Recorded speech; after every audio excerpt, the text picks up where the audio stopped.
पुढची बातमी बघूयात। अहिल्यानगरच्या राहाता तालुक्यात अतिवृष्टीनं बळीराजा संकटात सापडलाय। अहिल्यानगर तालुक्यातील अनेक गावात शेतपिकांचं मोठं नुकसान झालंय। शेताला तलावांचं स्वरूप आलंय। सोयाबीन, कांदा ही पिकं पूर्णपणे पाण्याखाली गेली आहेत।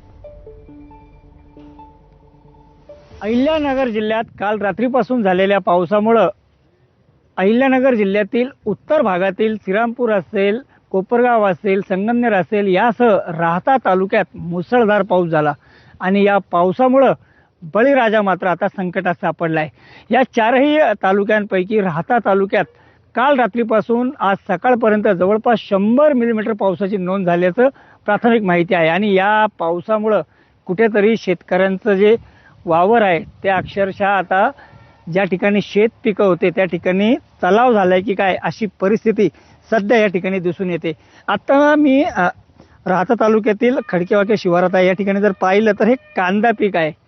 हे कांदा पीक 90 दिवसाचा हा कांदा होता। जवळपास 60 ते 65 दिवस हे पीक लावून झाले होते आणि अवघ्या पुढच्या 15 ते 20 दिवसात यातून जे पीक निघणार होतं त्यानंतर शेतकऱ्याला त्यातून मोठा फायदा देखील होणार होता। ढगाफुटी सदृश्य पाऊस झाला आणि शेतकऱ्यांच्या स्वप्नांवर पाणीच फिरले की काय असं चित्र निर्माण झालंय।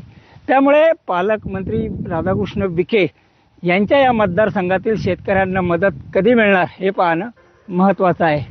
नितीन ओझा, एबीपी माझा, राहाता।